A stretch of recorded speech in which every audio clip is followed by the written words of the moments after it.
하나님 말씀은 요한 3서 1장 5절부터 8절까지입니다. 요한 3서 1장 5절부터 8절까지.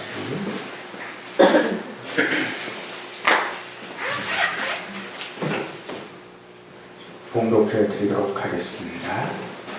사랑하는 자여, 내가 무엇이든지 형제 곧 나그네 된 자들에게 행하는 것은 신실한 일이니 그들이 교회 앞에서 너의 사랑을 증언하였느니라. 내가 하나님께 합당하게 그들을 전송하면 좋으리로다. 이는 그들이 주의 이름을 위하여 나가서 이방인에게 아무것도 받지 아니함이라. 그러므로 우리가 이 같은 자들을 영접하는 것이 마땅하니 이는 우리로 진리를 위하여 함께 일하는 자가 되게 하려 함이라. 아멘. 하나님 말씀을 듣도록 하겠습니다. 우리가 이렇게 성경을 66권을 전체를 한번 이렇게 살펴본다는 것은 굉장히 유의미한 그러한 일일 수 있습니다. 그 유의미함의 그 가장 중요한 어떤 그 요소라고 할 수 있는 것은 무엇인가 하니, 사실 성경 전체로 우리가 살펴봤을 때에 성경의 각 권은 상호 보완적이고 어떤 측면에서는 참 반대되는 것 같이 그렇게 이야기하는 것 같지만 실제로 우리가 정확하게 살펴보면 상호 보완적이고 하나님의 말씀을 온전하게 하나로 이루는 그러한 어떤 퍼즐 같은 그러한 어떤 조직으로 갖춰져 있다는 것을 우리가 발견할 수 있게 됩니다. 다시 말해서 성경 전체로 우리가 살펴보지 않고 만약에 어떤 부분 단편적으로만 우리가 성경을 살펴본다고 하면 사실 성경이 말하고 있지 않는 그러한 방향으로 흘러갈 그러한 가능성이 굉장히 높아지게 됩니다. 반대로 우리가 성경 전체를 살펴보고 그 중에 일부를 살펴본다고 했을 때에 혹여 그렇게 보인다고 할지라도 어떤 전체의 틀이 갖고 있는 통일성이라든지 그 어떤 메시지의 그 조직이라든지 그것에서 벗어나는 그러한 어떤 한 가지가 보인다고 할 때는 과감하게 그것을 잘라내서 잘못된 길로 나아가지 않도록 하는 그러한 안전장치가 되어줄 수 있다는 측면에서 성경 전체를 살펴보는 것은 참으로 중요한 일입니다. 특히 우리가 어떤 연관성이라는 것을 우리가 발견할 때에 그 안에 좀 더 하나님의 말씀이 완전체가 되는 것을 우리가 보게 되는데요. 우리가 오늘 살펴보는 요한 3서는 요한에 의해서 1서, 2서, 3서 그렇게 세 권의 그 책으로 이렇게 연달아서 써져 있는 것 중에 세 번째 책에 해당됩니다. 근데 이 세 권의 책을 왜 썼을까? 이 세 편의 편지인데요. 이 세 편의 편지를 왜 하나로 그냥 썼으면 좋을 건데 그냥 왜 세 개로 나눠서 썼고 또 그것이 연달아서 이렇게 성경 속에 기록됐을까? 각 권만 따로따로 이렇게 살펴보게 되면 사실 그것의 중요성을 어떻게 보면 놓칠 수가 있을 것 같습니다. 우리가 결론적으로 말하면 이 세 권의 성경은 굉장히 긴밀하게 서로의 그 메시지를 보완하고 또 아주 완전체로 만들어가는 그러한 그 요소인 것을 우리는 알 수가 있습니다. 요한 1서를 살펴보면 하나님의 진리 가운데 있는 사람과 비진리 가운데 있는 사람의 차이점과 그리고 그 차이점과 더불어서 진리 가운데 있는 사람이 갖는 특성에 대해서 우리에게 알려주고 있습니다. 비진리, 그 당시에 요한이 이 성경을 쓸 때에, 이 편지를 쓸 때의 당시에 그 지역에 이단 사상이 있었습니다. 소위 말하는 영지주의라고 알려져 있는 이단 사상이 있었는데 이 영지주의는 영은 선하고 육은 악하다라는 크게 그냥 큰 테두리에서 우리가 설명을 하자면 그런 사상을 갖고 있는 철학적인 그러한 사상의 그 어떤 단편이었습니다. 파편으로 이렇게 있는 그러한 이단 사상이었습니다. 그에 의하면 크게 문제가 발생하는 게 무엇인가 하니 선한 명인 하나님이 어떻게 악한 육을 입고 이 땅에 올 수 있겠느냐? 다른 말로 하면 예수님께서 이 땅에 오신 것은 육으로 오신 것이 아니다라는 겁니다. 예수님은 육을 입고 오실 수 없다라는 거죠. 선한 하나님의 영이 악한 육을 입을 수 없다라는 것입니다. 또 다른 편으로 하면 그리스도, 다시 말해서 구원자와 예수는 별개다.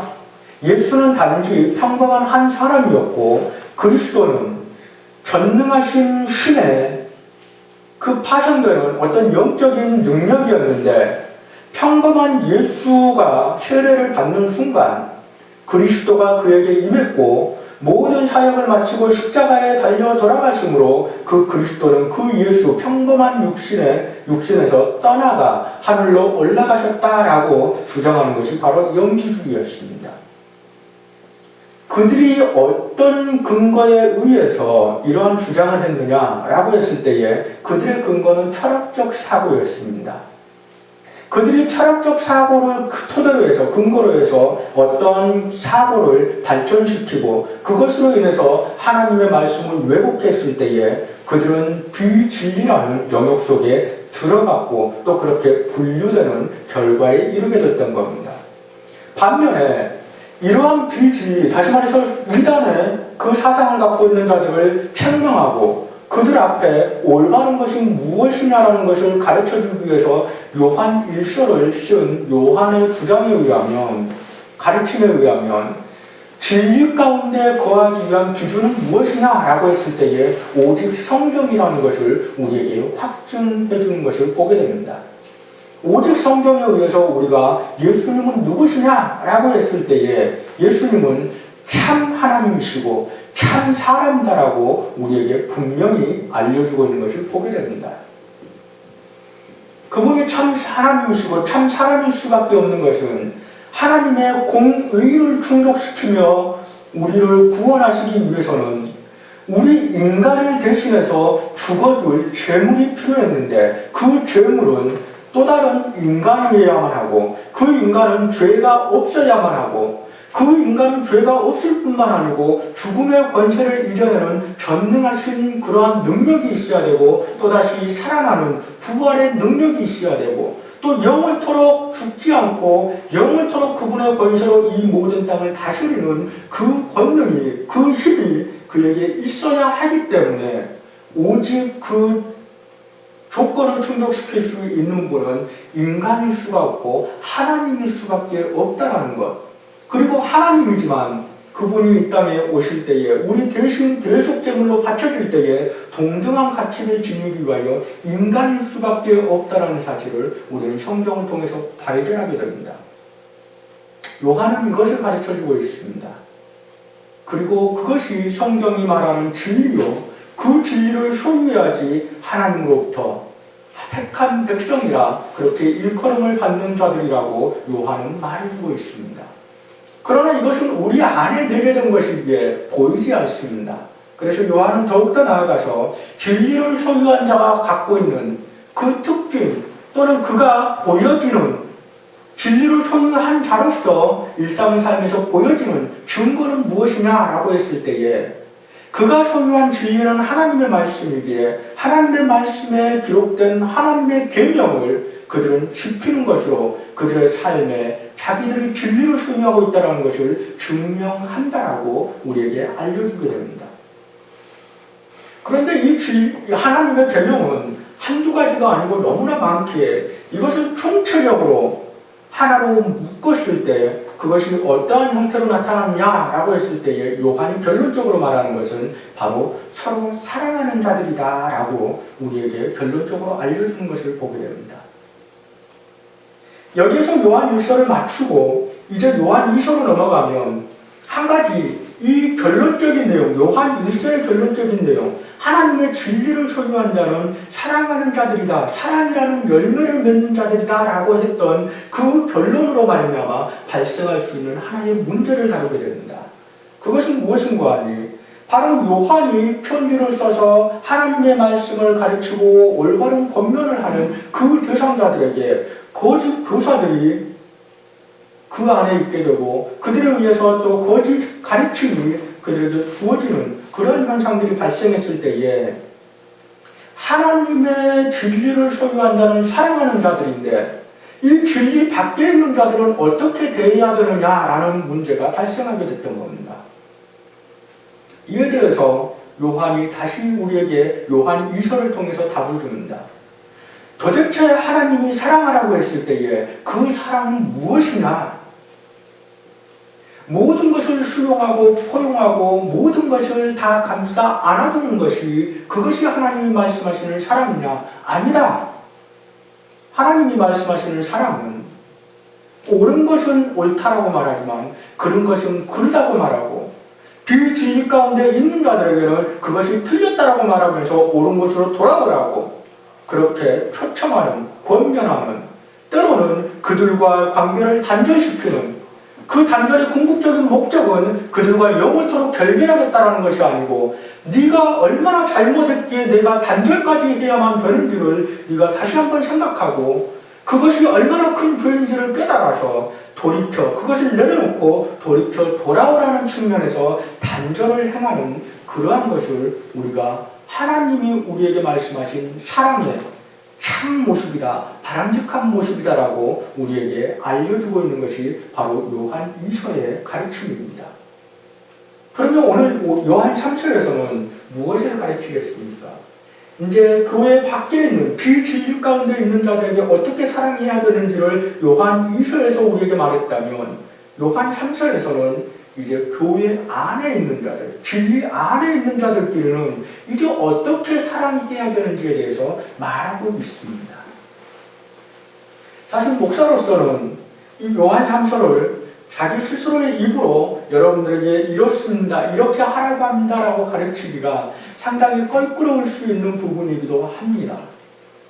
그렇지만 우리가 성경 한 권 한 권을 이렇게 살펴본다는 것은 이 안에 갖고 있는 장점이 목사가 피하고 싶은 말을 어쩔 수 없이 하기도 만들고 또 기꺼이 하고 싶었던 말을 또 할 수 있게도 만드는 그러한 여러 가지 그 복합적인 측면에서 참 건강하게 하나님의 말씀을 전할 수 있다는 측면에서 긍정적인 부분이 있기에 또 하나님의 은혜를 생각하고 이 시간 이 말씀을 나눕니다.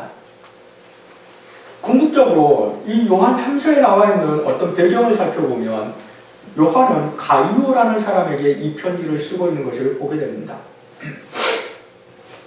이 가이오라는 사람은 그가 한 가지의 문제의식을 갖고 있었습니다. 무엇인가 하니 수훈의 전도자, 하나님의 복음을 온전하게 전하는 수훈의 전도자들을 그가 환대하고 잘 대접을 하고 했는데 그가 갖고 있는 고민은 무엇인가 하니 내가 이렇게 그들을 환대하고 그들을 잘 대접하고 그들이 더욱더 힘을 내서 하나님의 복음을 증거할 수 있도록 이렇게 내가 모든 것을 다해서 접대한 것이 과연 잘한 일인가? 라는 그러한 의문을 갖고 있었습니다.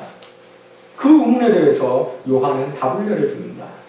네가 전도자들을 환대하고 그들을 잘 대접하고 그들에게 힘을 주어서 그들이 사역을 더욱더 잘할 수 있도록 그렇게 도와주는 것, 성심성껏 네가 도와준 것은 참으로 잘한 일이다 라고 요한이 가르치는 것을 우리는 보게 됩니다.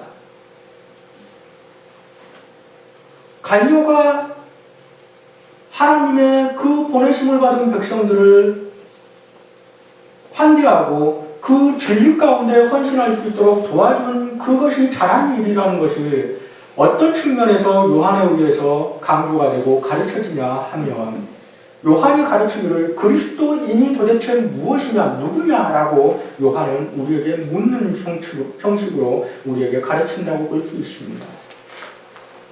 도대체 그리스도인은 누구냐? 무엇을 위해서 하나님께서 그리스도인이라고 이 땅에 세우셨느냐? 라고 했을 때에 하나님은 그리스도인에게 하나님의 진리를 맡겼다. 진리를 위해서 사역하도록 만들었다. 진리를 위해서 헌신하도록 만들었다라는 측면에서 그리스도인이 갖고 있는 정체성이 있다는 것을 우리는 먼저 확인하게 됩니다. 하나님의 진리를 맡은 자로 하나님 앞에 진리를 위하여 헌신하는 자로 자기 스스로가 진리를 전하는 복음 전도자가 될 수 있을 것이고, 또 다른 한편으로는 내가 하지 못하고 있는 일을 만약 다른 사람이 대신하고 있다면, 다른 사람이 대신 진리를 열심히 전하고 있다면 그 사람이 더욱더 잘 전할 수 있도록 그를 돕는 것 역시 하나님의 진리를 전파하는 것을 목적으로, 그것을 책임지어서 그리스도인이라 명령한 우리들이 감당해야 될 일이고, 또 그것을 감당했다면 참으로 잘한 일이라고 요한은 가르쳐주고 있는 것입니다.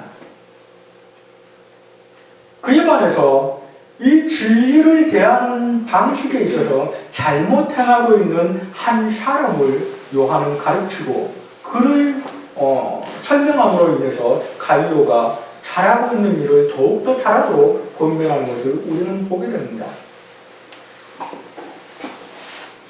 디오드레베라는 사람이 여기에서 나옵니다.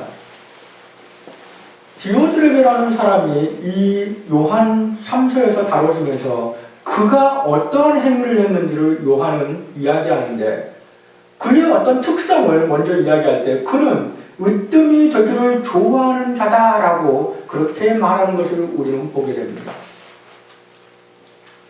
그가 으뜸이 되기를 좋아함으로 말미암아 그의 일상을 살면서 나타나는 행동 양식이 무엇이냐라는 것을 살펴보면, 그는 사도들을 배격하고 사도들을 업신여기고 사도들이 전한 그 말씀의 권위를 그가 업신여긴 것을 우리는 성경 속에서 발견하게 됩니다.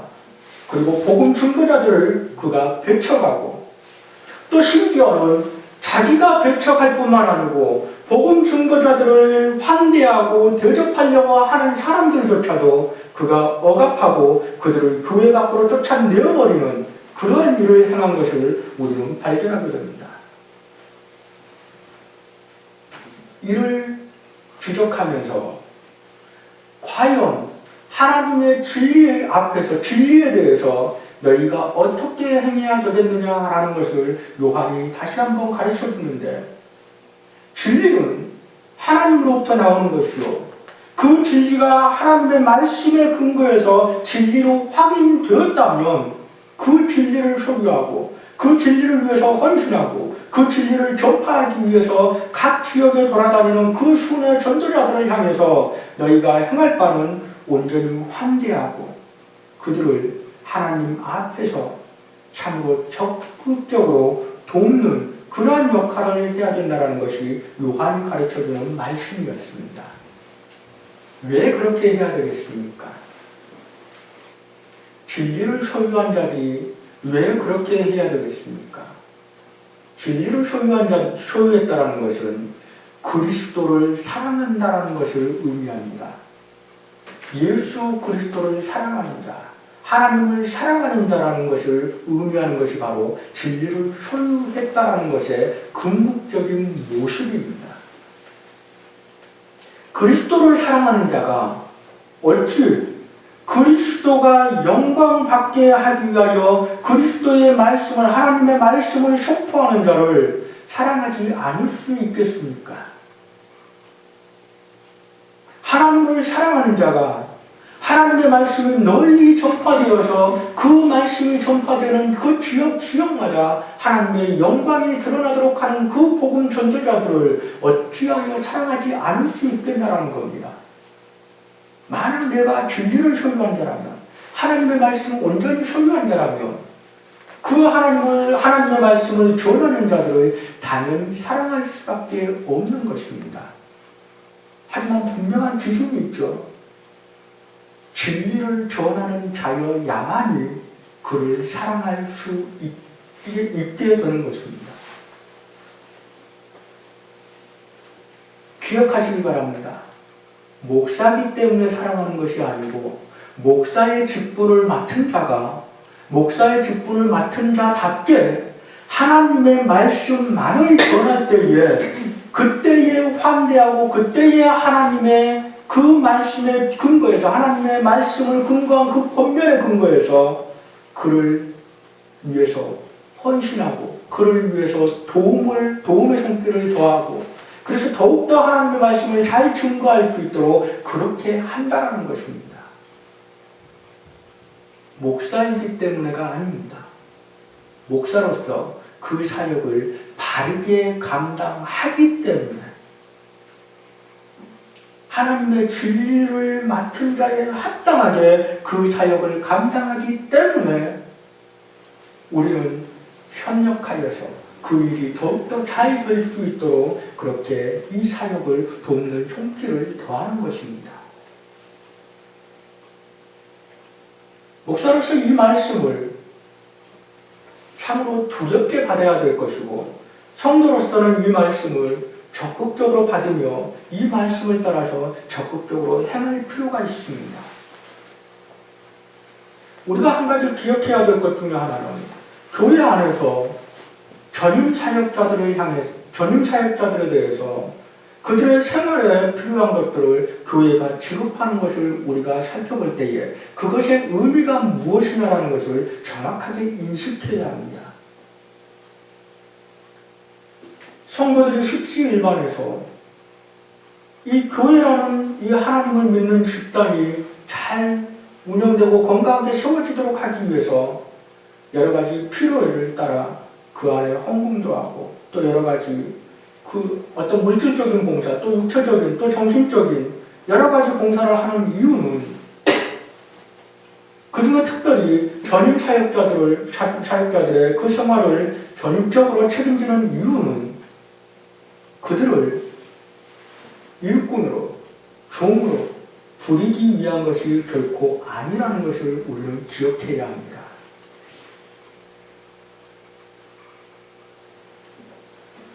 성도들이 십시일반에서 전임 사역자의 생활을 책임지는 것은 내가 전적으로 내 삶을 헌신해서 하나님의 진리를 전파하고 그것이 올바르게 보존되고 잘 먹여질 수 있도록 그렇게 사역하는 일을 내가 할 수 없으니, 그것을 할 수 있는 저를 통해서 더욱더 하나님의 진리가 왕성하고 더욱더 그 진리 안에서 우리 모두가 유익을 얻고 우리 모두가 합론된 이 교회가 진리로 말미암아 건강하게 성장될 수 있도록 하는데 내가 돕는 차원에서 그 일을 하는 것입니다. 목사는 그 이유를 명확하게 알기에 만약에 성도들로부터 그 생활을 온전히 보증을 받고 그 도움을 받고 그렇게 살아가는 목회자라면 더욱더 힘을 써서 하나님의 말씀이 아니고서는 다른 것은 단 하나도 전하지 않겠다라는 각오로 하나님의 말씀을 열심히 연구하고 그 말씀 속에서 이 교회가 건강하게 성장될 수 있도록 최선을 다하는 그런 사역자가 되도록 노력을 해야 되는 것입니다. 이러한 상호 보완적인 그러한 역할 속에서 교회는 하나가 될 것이고 건강하게 성장하게 될 것입니다. 이런 측면에서 생각해 보면 우리는 교회 안에서, 진리 안에서 어떻게 사랑해야 될 것인가 라고 할 때에 모든 것을 다해서, 내게 있는 모든 것을 다해서 서로의 필요를 채워주는 그러한 삶을 살아갈 필요가 있다는 것을 이 시간 우리는 이 말씀을 통해서 기억하고 우리 가슴에 새기고 그렇게 살아가야 될 줄 압니다. 오해하지 마시기 바랍니다. 모든 것을 다해라고 하니까 소위 거짓 교사들처럼 어떤 건물이라는 이러한 그 유형의 어떤 그 형태 속에 모든 재산을 갖다 집어넣으라는 이런 형태의 가르침이 결코 아닙니다. 돕는다라는 것의 의미를 정확하게 이해하시기 바랍니다. 돕는 것은요, 누가 되었든지 간에 상대를 바라볼 때에 그의 필요가 보이면 돕는 겁니다. 정확히 기억하시기 바랍니다. 내가 쓰고 남아 돌아서 남은 것 중에 일부를 누구를 줄까 둘러보다가 그냥 보이는 사람 중에 한 명 골라서 주는 것이 돕는 것이 아니요. 돕는 것은 내게 무엇이 있든지 없든지 간에 내 눈에 어떠한 사람의 필요가 보이면 내가 할 수 있는 대로 내 손을 내밀어 베푸는 것이 바로 하나님이 우리에게 가르쳐주는 올바른 도움입니다. 그리고 그 도움의 궁극적인 목적은 하나님의 영광이, 하나님의 역사가 이 땅에 더욱더 풍성하게 펼쳐지는, 나타나는 그것이 바로 그 모든 사랑의, 그 모든 도움의 손길의 궁극적인 목적이라는 것을 우리가 기억해야 합니다. 그러니 이 말씀을 여러분 마음속에 새기고 여러분 일상의 삶으로 나아갈 때에 참으로 하나님께서 우리에게 가르쳐 주시는 그 궁극적인 목적을 온전히 바라보고 여러분의 삶을 살아가시기를 부탁을 드립니다. 외형적으로 보이기 위해서 절대로 하지 마시고 하나님이 내게 주신 그 마음을, 하나님이 내게 허락하신 그 마음을 온전히 바라보고 읽고 하나님의 뜻 가운데 행한다라는 측면에서, 기쁨으로 그 길을 나아간다라는 측면에서 이 가르침을 여러분의 삶으로 살아내시기를 부탁을 드립니다. 가이오와 디오드레베라는 이 두 사람의 차이점이 무엇이었겠습니까? 가이오는 오직 하나님의 말씀을 소유한 자로 그 말씀이 가르치는 기준에 근거해서 모든 일을 행한 자였습니다. 다시 말해서 하나님의 말씀, 진리를 소유했더니 그 진리가 가르치는 방향이 무엇이냐라고 했을 때에 진리가 더욱더 전파되고 그 진리가 더욱더 강건하게 세워지도록 네가 헌신해라는 것이 그 진리의 가르침이었다는 겁니다. 그것을 위해서 가이오는 열심으로 헌신했고 복음 증거자들을 환대했습니다. 반면에 디오드레베는 어떠한 행동을 했습니까? 무엇을 근거로 그가 살아갔습니까? 디오드레베는 자신이 으뜸이 되기를 좋아하는 자였습니다. 다시 말해서 자기 애가 강한 사람이었습니다. 내가 중심이 되는 사람이었습니다. 자신이 중심이 된 사람이었으니 그에게는 진리가 근거가 될 수 없었고 오직 내가 좋아하는 것, 내가 원하는 것, 내가 소유하고 싶은 것, 내가 하고 싶은 것이 그의 기준이었기에 나 아닌 다른 사람을 대접하기를 그는 기꺼이 거부할 수 있었고 심지어는 다른 사람이 자신이 아닌 또 다른 사람에게 대접을 하려고 할 때에 그것마저도 그에게는 허용되지 않는 행동으로 여겨졌던 것을 우리는 확인할 수 있습니다. 진리를 소유하지 않는 자들의 삶의 모습이 이렇습니다. 내가 다른 사람을 사랑하지 않을 뿐더러 다른 사람이 내가 아닌 다른 사람을 사랑하는 것마저도 허용하지 않는, 모든 것을 내가 소유해야 되는 그러한 자기애 속에 갇혀있는 그러한 삶을 살아가는 것을 우리는 이 요한 3서를 통해서 보게 됩니다. 그런데 기억하시기 바랍니다. 진리를 사랑하는 자들의 삶의 궁극적인 목적을 하나의 모토로 우리에게 설명을 한다면 Soli Deo Gloria입니다. 인간의 목적이 무엇이냐? 인간을 하나님이 창조하신 목적이 무엇이냐라고 했을 때에 오직 하나님의 영광을 위해서 하나님은 인간을 창조하셨다는 것을 우리는 기억해야 합니다. 기억하시기 바랍니다. 우리는 하나님의 영광을 위해서 창조된 자들입니다. 이것이 무엇을 의미하는 줄 아십니까? 우리가 하나님의 영광을 위해서 살아갈 때에 가장 행복한 존재들이라는 것입니다. 인류의 역사 가운데 단 한순간도 행복이 무엇인지를 고민하지 않고 추구하지 않았던 적이 없었다는 것을 우리는 너무나도 당연하게 예측할 수 있습니다. 일일이 확인할 수는 없을지 몰라도 당연하게 우리는 그것을 결론적으로 당연히 인간이라면 그렇게 살았겠지 라고 우리는 결론 내릴 수 있습니다. 답이 어디에 있습니까? 인류의 역사 가운데 수많은 인물들이 참 행복을 위해서 5만 가지 시도를 다 해봤습니다. 권력을 추구해봤고 부를 추구해봤고 명예를 추구해봤고 놀라운 지식적인 어떤 한계를 뛰어넘는 그러한 시도도 해봤고 우리가 상상할 수 없는 5만 가지 일들을 다 해봤지만 하나님의 말씀 밖에 있는 자들의 마지막 결론은 단 하나 있습니다. 허무였습니다. 허무.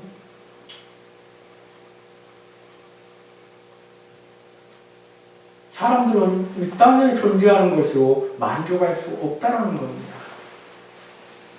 답이 이 땅에 있는 것이 아니기 때문에 그렇습니다. 로마 신화가 가르쳐주는 한 예화를 들으면 예화를 통해서 우리가 이 허무가 갖고 있는 그 의미를 우리가 한번 생각해 볼 수 있는 내용이 있습니다. 로마 신화에 나오는 신들이 인간을 창조하는 내용이 나오는데 인간을 창조합니다. 근데 창조하는 방식이 신들이 갖고 있는 장점을 한 가지씩 뽑아서 인간을 창조를 합니다. 신들이 갖고 있는 장점을 한 가지 뽑았으니 여러 가지도 아니고 내 가운데 있는 장점, 가장 좋은 장점 한 가지 뽑아서 또 각각의 신들이 갖고 있는 가장 좋은 장점들을 뽑아서 인간을 창조했으니 얼마나 좋은 그러한 창조물이겠습니까? 만들어 놓고 나니 내가 만들었는데 나보다 더 좋은 것 같습니다. 신이 만든 인간보다 덜해서는 안 되지 않습니까? 그래서 그 인간에게 한 가지를 추가를 시켰습니다. 뭐겠습니까? 바로 권태라는 겁니다. 정말 완전한 것 같은데 도무지 만족할 수 없는 존재. 정말 좋은 거라고 그렇게 원해서 소유했는데 3년이 넘어가지 못한 그 시간 가운데 그것에 질려버리고 더 이상 그것을 사랑하지 않고 더 이상 원하지 않는 그러한 상태가 되어버리는 존재. 그것이 인간이라는 겁니다. 이방 신화에 나오는 이야기지만 사실 우리는 성경을 통해서도 우리 자신을 그렇게 인정할 수 있게 됩니다. 왜 그렇습니까? 우리는 그 권태의 본 정체가 무엇인지를 잘 알고 있기 때문에 그렇습니다. 권태에 대해서 우리가 성경을 통해서 그 정체를 발견한다면 바로 그 권태는 죄입니다. 우리 안에 죄가 들어오는 순간 우리는 더 이상 이 땅에 만족을 얻을 수 없는 상태가 되어버렸습니다. 그럼에도 불구하고 우리는 끊임없이 이 땅에서 만족하기 위해서 추구하고 욕심을 부리고 우리의 정욕을 따라서 그렇게 살아갑니다. 그러나 성경은 우리에게 가르쳐줍니다. 거기에 답이 있는 것이 아니라고 가르쳐줍니다. 네가 행복을 원하느냐? 행복을 원한다면 그 답이 있는 곳으로 돌아가라고 성경은 우리에게 가르쳐줍니다. 답이 어디에 있습니까? 인간이 만들어진 그 목적이 무엇인가를 돌아보라는 것이죠. 하나님의 영광을 위해서 사시기 바랍니다. 사랑을 하는 것도 하나님의 영광을 위해서 우리가 궁극적인 목적으로는 하나님의 영광을 위해서 서로 살아가는 것입니다. 우리가 하나님의 영광을 위해서 살아갈 때에 참으로 그 안에 놀라운 평안이 있을 줄 압니다. 기쁨이 있을 줄 압니다. 그런데 너무나 많은 사람들은 이렇게 반문합니다. 정말 그렇게 하면 행복할까요? 평안할까요? 그 반문에 대해서 저는 이렇게 또 대응을 합니다. 해보고 말씀하십시오. 해보시되 한 1년 하다가 안 된다고 내팽개치지 말고 최소한 3년은 해보십시오.